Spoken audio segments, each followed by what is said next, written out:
pledge allegiance to the flag of the United States. That one nation under God, indivisible, with liberty and justice for all.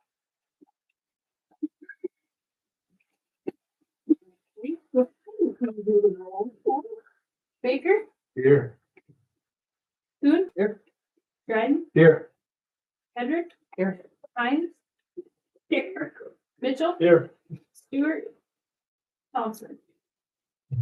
Fire,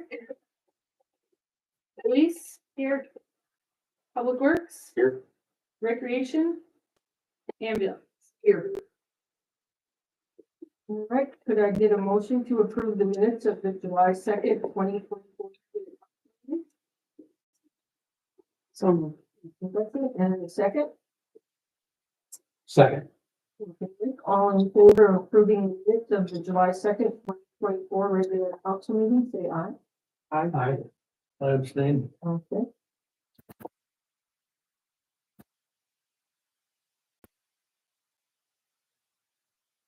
Okay.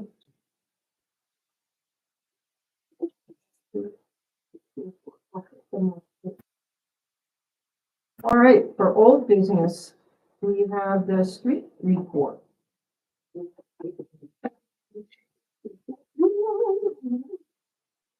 All right. Committee members that were here, Jason, Rhett, Mike, and myself. Mayor Diane was here, Public Works Director Frank was here. And there was a bunch of people from the public here as well. I'm not gonna read it through. The meeting was called to order at 4 p.m. There was a couple of things that we talked about. First item was the rise above organization street closure, which is going to be August 10th from 11 a.m. to 7 p.m. The Rise Above organization is requesting a street closure for their annual summer event. Previously, the event had been held in the old Kmart parking lot. The request is to close Kendrick Avenue between Slocum and Gresham Streets from 11 a.m. to 7 p.m. on Saturday, August 10th for the event. Action, the committee recommends the council approve the street closure request on Kendrick Avenue from 11 a.m. to 7 p.m. on Saturday, August 10th, 2024. Public comment was Mr. Stewart asked Bright about when or if the uneven asphalt on the south side streets left by the water sewer project will be repaired. Mr. Sand said, noted, the streets will be repaired with new asphalt overlay once the paving contractor returns. I'm going to adjourn the meeting at 4:14. Okay, thank you, guys. All right, next we have the FUPR committee. And I think that's you, Mr. Joe. Thank you, Mayor. People don't associate the chairperson with efficiency, but we were efficient that day because we started 1 minute before the other committee got done. We began at 4. Your clock was off, remember? Other people in the crowd we had that were mentioned, I did take a little note of that here. So from Fish, Wildlife and Park, Melissa Foster. And then we have Mary Beth Alt from Fish, Wildlife and Park, C. Allred from Fish, Wildlife and Park, and R. Bell from Fish, Wildlife and Park. Steve Merrill, Linda Cunningham, Brenda Mass, Becky Hicks, and from the Ranger Review, Brendan Heidner. The first item was about pickleball courts. Members of the community requested that the city provide city courts that can be used for pickleball for community residents. And the committee recommends the city budget for 2 pickleball nets with wheels, approximately $350 to $400 each, and designate a court at Lloyd Square Park for use. Individual community members will provide the paint for the pickleball court lines. Just a quick note, the budget will be completed in the next month and such, and so I would like us to council to specifically know exactly what items we're going to buy there and what it's going to cost, but that was the approximate figure given on the day of the committee last week. So the second item was about expand. There was a request to have an addition to the West Glendive Sewer District And the Dawson County Commissioners have adopted a resolution number 2024-8 to expand the Rural Special Improvement District number 48, which is the West Glendive Sewer District. And the commissioners have requested approval by the Glendive City Council and signature by Mayor Dion. So the committee recommends the council approval of resolution 2024-8, which adds a small parcel of property with some residences into the sewer district, and they'll be in the district just like all the other members of West Glendive once it's completed. Public Works was, they were fine with it. The next item was the Glendive deer hunt. Melissa Foster, game biologist for Montana Fish Wildlife Parks, requested that the city approve a special deer bow hunt season from September 7th until February 15th. This is a bow only hunt on designated properties within Glendive city limits. There will be a limit of 100 licenses for this special hunt and season. Policies and regulations previously adopted for this city deer hunt will apply as in past seasons. And we should have that information on within the documents at City Hall here. Last year, there were 25 licenses, by the way, for this purchase. The committee recommends council approve the special city deer hunt from September 7th to February 15th with a maximum limit of 100 licenses. There was no public comment, and so we adjourned at 4:42, and that completes my report. Mayor, thank you. Okay, thank you. The next item is public comment. I have Mr. Silvernagel signed up for public comment, so if you could come forward. So you are. Okay. Don Silvernagel, 1413 North Mead. Okay. Thank you, Mayor and council members. What I am about to say today is unusual, but coming from me may not be unusual. I just want you to know, Mayor and council members, that I pray for you every day. My desire is that each one of you would go back and listen to the things that I shared with you at the first meeting in April. Just a few of those things were the exposure of the globalists trying to take down America, the big fish, sex trafficking, underground tunnels, some new exposures, new viruses, adrenochrome, remember that name, adrenochrome, falling monuments, calamities, one after another. We are in the beginning stages of the greatest shaking of world governments and the largest military sting in world history. Governments from top to bottom falling. Nothing can stop what is coming. The great awakening is upon us. Thank you. Thank you. Okay, for new business, we have Kris and Jackson from Headwaters to update us on the dike and on Kenninger Park.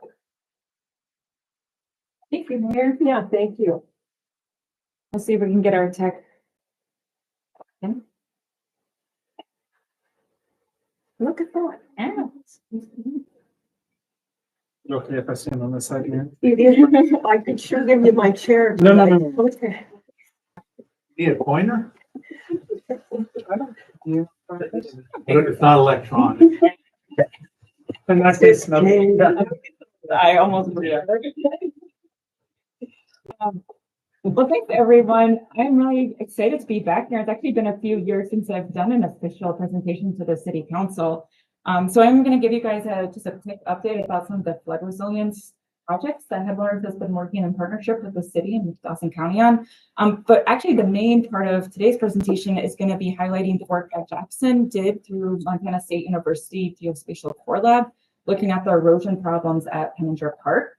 We have tried to do this presentation. This is the third attempt, and we had scheduling just mishaps come up in the previous two. So I'm sorry it took so long to get us here, but I'm happy we're here now. If you don't know me, let's see if this works.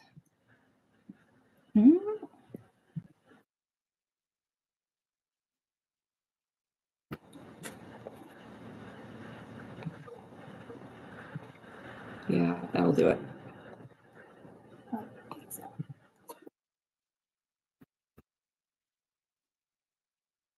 Just do it like that. Hi, there we go. Okay. So if you missed my first presentation, which I think was back in 2021, you've probably heard Headwaters Economics. We have been working on the 205 Army Corps study. We are a nonprofit. We're based out of Montana, but we do work nationally. We've got offices in Bozeman and Helena. I'm based in Livingston, so I'm usually in Bozeman. And we really work on the ground with communities, helping on just tough issues, whether it's decreasing risk from flooding, wildfire, economic diversification. Typically, we're working in our more rural parts of the country. And we started working with Glendive back in, I am going to get this figured out before the end, I promise. Let's see what happens.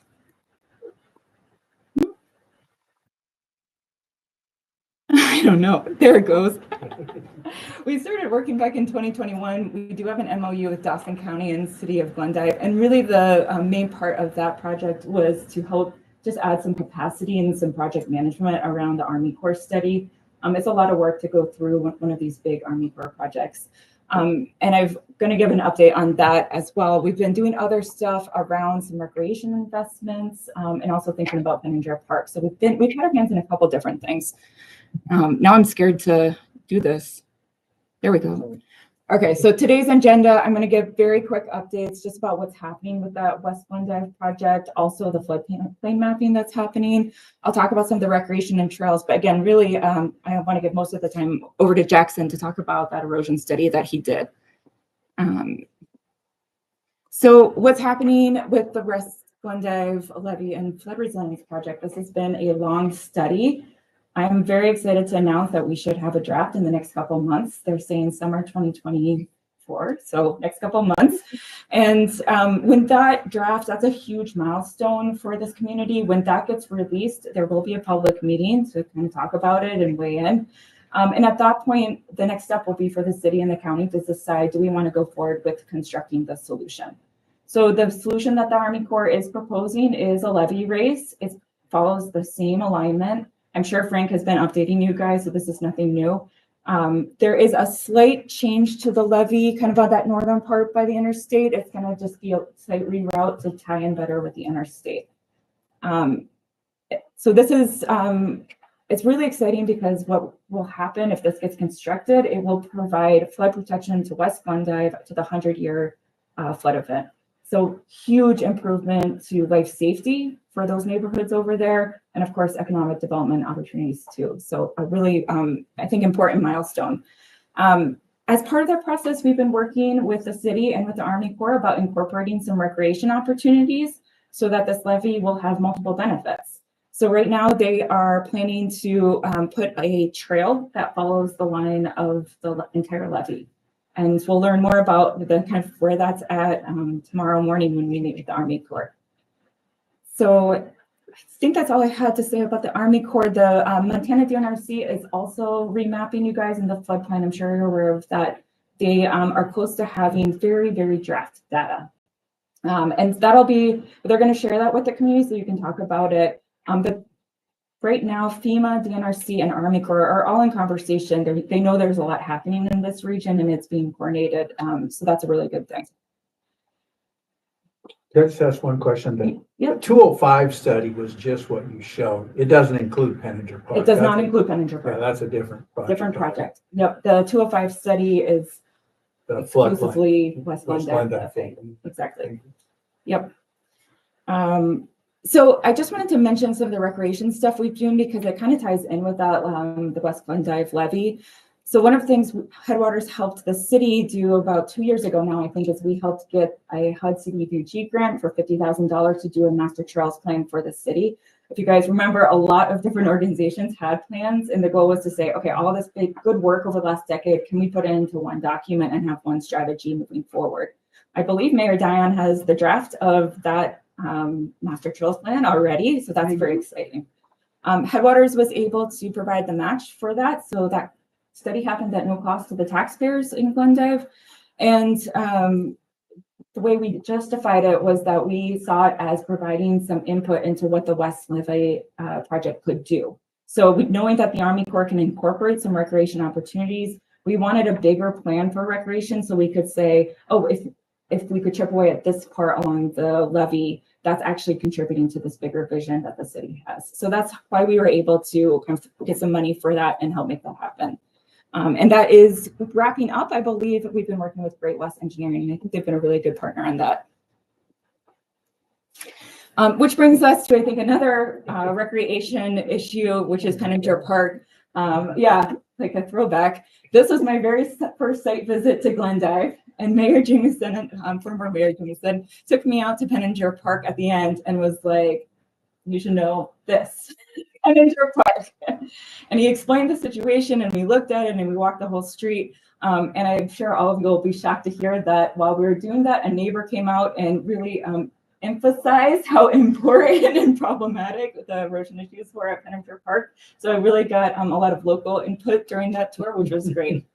And we were talking before this meeting just how complicated this one. This is a tough issue for the community. You've got stormwater issues, you've got erosion from the flooding and ice jams, and you've got on a riverbank, which is super regulated. So this is a complex issue. And we almost didn't, like, it took us a while to figure out where to start. And I think what became obvious after more conversations with folks is that probably you're going to need some external funding to figure this out. And if you're going to have external funding, you have to have data to understand the magnitude of the problem. And that was a missing piece. So Headwaters was able to partner with Montana State University's Geospatial Core facility and pay for a study to say, okay, what is actually happening at Penninger Park? What is the rate of erosion? How much have we lost? And what do we expect the future to look like? So we have that data now, and that brings us one step closer, I think, to getting a solution for what could actually solve the problem. So with that, I am really excited that Jackson was able to come out with me on this trip. Jackson and I have worked together for years and years over many different projects. He's an expert in rural development in his own right, but he's currently at Montana State University as the assistant director of the Geospatial Core facility. And I have figured this out, so it'll be smooth for you. Great. Thanks, Kris. And yeah, glad to be here. So Kris set that up very nicely, right? So we were asked to come in and help provide some data around some of the erosion issues on the east bank there, kind of along the stretch that goes through Penninger Park. But before I get to that, if you're wondering what the heck is a core facility, so like Kris said, I'm at Montana State University. The core facility is a sub-organization at the university, and we're kind of a GIS hub. So GIS is Geographic Information Systems. So we provide expertise on mapping and spatial analysis for researchers at MSU, but then we also work with folks, external partners outside of the university. So MSU as a land grant institution, one of our tenets of our mission is to serve the communities across Montana.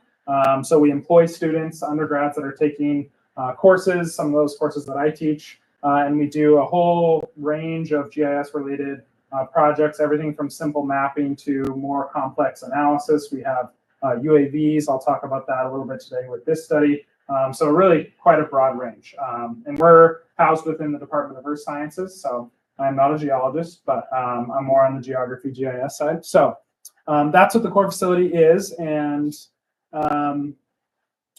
yeah, so I mentioned UAVs, and we did employ UAVs. Several of you in this room probably were part of the process when I was making sure everyone had a heads up that we were going to be flying around. So you might wonder why we turned to drones, as they're more commonly called for this project.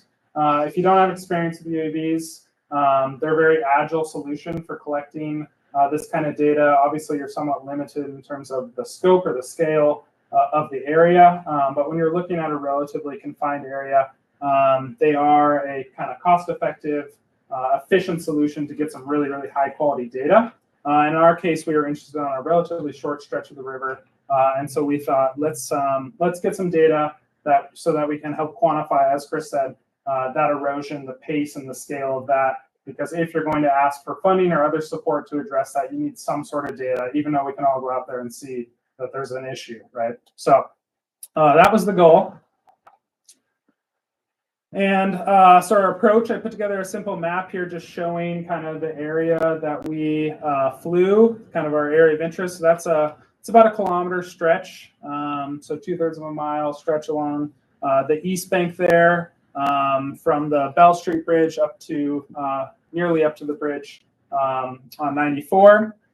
And so what we used is we decided to employ LiDAR, and I won't go too far today into the technical details of how that works. Happy to chat about that more or email about that if people have questions. But if you're not familiar, LiDAR is a laser technology where the drone's emitting a laser and then it's measuring the amount of time that it takes for that laser to return back to the sensor. So it bounces, hits off something on the ground, and then measures the return time. And from that, you can create a three-dimensional model. So you can do basically an elevation model.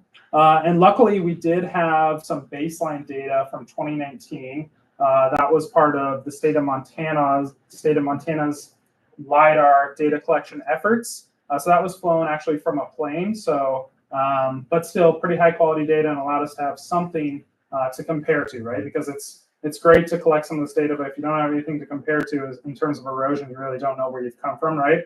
So that was from 2019. And then last year, we used our UAV to collect additional data.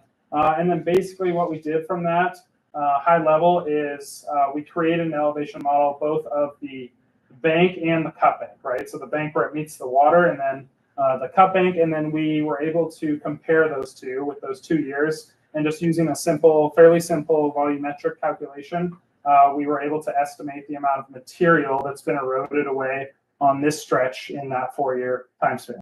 So the results of that are pretty striking. So between those 4 years, we're estimating nearly 11,000 cubic meters of material lost. That's kind of an abstract number. Kris and I were just talking about, we really need to come up with like, that's this many dump truck fulls of dirt. I don't have that today, but next time.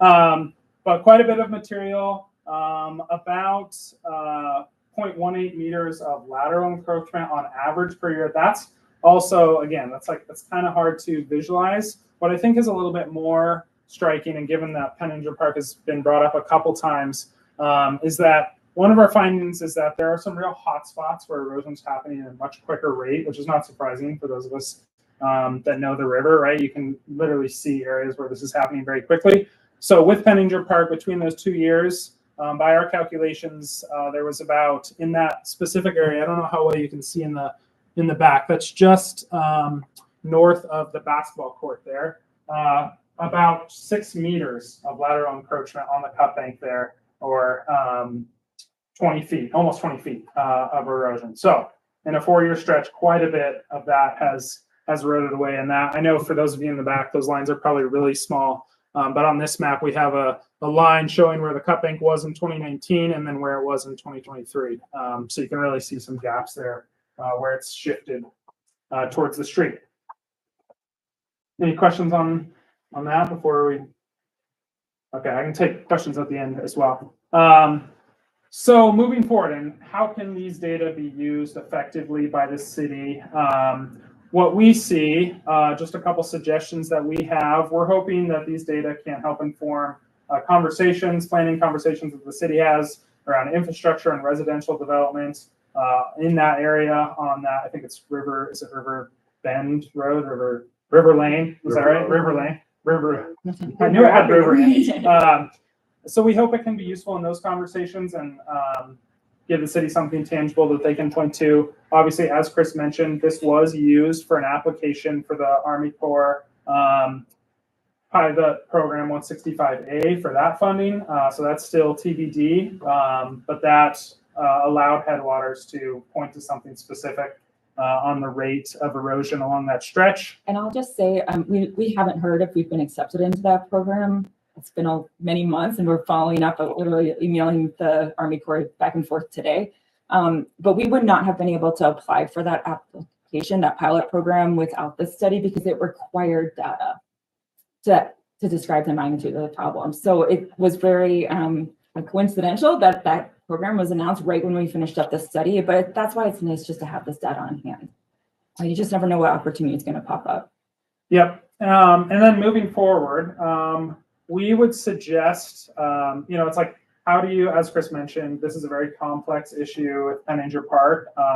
If there was a clean, easy solution, it would have been implemented already. But what we would suggest is to do some sort of continued monitoring, every couple years or so, and especially around those kind of like hotspots I mentioned or high priority areas where there's infrastructure that might be impacted, or other areas of that residential development that are kind of high concern. We would suggest doing some sort of continued monitoring and really keeping an eye on those. And we really see the data that the results of this study and the data that we provided as a really high quality data point kind of in that monitoring effort. Excuse me. Yeah. Yep, sorry. Mr. Rose, right, Jackson? Yep. Jackson.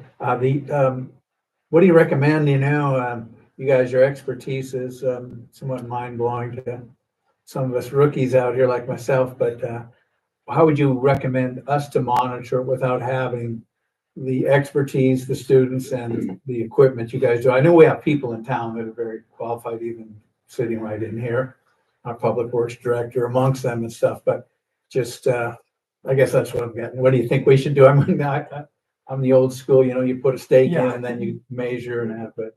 Yeah, I think I'm not aware of all the resources that the city has and the police department has and other folks in the room, but I think that you don't need really high-tech technology necessarily to do some monitoring. And I think even doing photography, ideally, if there is the ability to do aerial photography with a drone or something would be great. But even if you're just going out and documenting, on a yearly basis photos and really keeping an eye on that cut bank in those kind of priority areas, I think that would be certainly a place to start. And just making sure that there's a record, a log of what's going on. But I don't think you need like cutting edge tools or techniques necessarily to focus on that. And just a quick follow, would the pilot program 165, would that then apply to Penninger if you guys are accepted into that? Yeah, if the city is selected for that, we specifically wrote the application to address the erosion, like help us identify a solution to Penninger Park and implement. So like it is specifically about that. There's no cost share with that program. That's why we're so excited about it. Has taken a long time to hear a decision. Yeah, but it's kind of. You said it. We really are excited too about that no cost share. And I'll also say, just as a reminder, that like the MSU Geospatial Core Facility is part of our Land Grant University. It is a resource. It was about $5,000 to do this study with Jackson, and it might be something to think about whether the city wants to invest that kind of money in 3 years, 5 years, whatever. They're available to do that kind of thing. I'm talking on behalf of Jackson. Yeah, I mean, I don't want to toot our own horn, but like I mentioned, that's part of our mission at MSU is to serve rural communities across the state.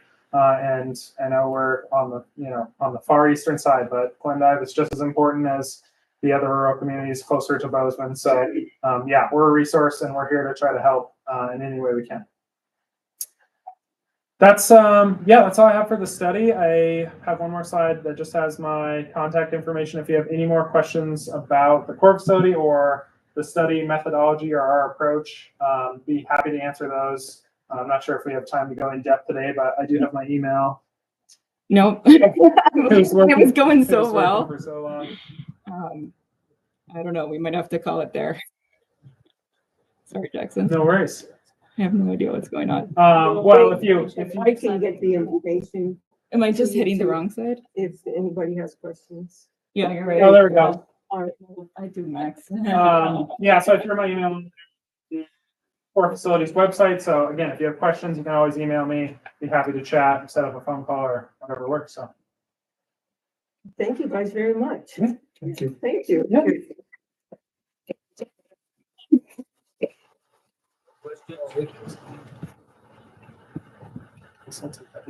We do have a question. Yeah. Oh, question out there. I do have a question, sir. Where Mayor Jemison was standing with a fire hydrant, I've been on this, been questioning this for 9 years now. Instead of more study, and then we not just maybe just drop some big rock over the edge there temporarily? That's instead of a study. I might talk. Doesn't the city have any type of rule or control over that? They're all. What the solution should be, and today we're doing that solution, because we need to like schemes. It's, that's kind of what we need to go forward and say, okay, say it and for them, this is what we're proposing. So there's a process that we need to follow. You know, the worst thing to do would be to just go out and test it yourself and get a lot, right? So we're trying to make sure that we're checking off all the boxes. Just wonder how far it's gonna go before it starts taking out the street. Because I know those people right there are concerned. I live a block, it's on a, just on the other side of the, right where the basketball court. Really concerned with that. Has been eaten away for a lot of years. Thank you, guys. Thank you. Thank you. Okay, we're gonna kind of skip around and we're gonna move to, we're gonna talk about the deer hunt, which is at the end of the new business. So, could, I get a motion to approve the special city deer hunt from September 7th to February 15th, 2025, with a minimum limit of 100 licenses. So, Okay, Rick? excuse me, Mayor, you mean a maximum limit? You said minimum. Maximum, yes, thank you. Maximum limit of 100. I'll second. Okay. And is discussion about it? We do have the FWP people here. Hi, I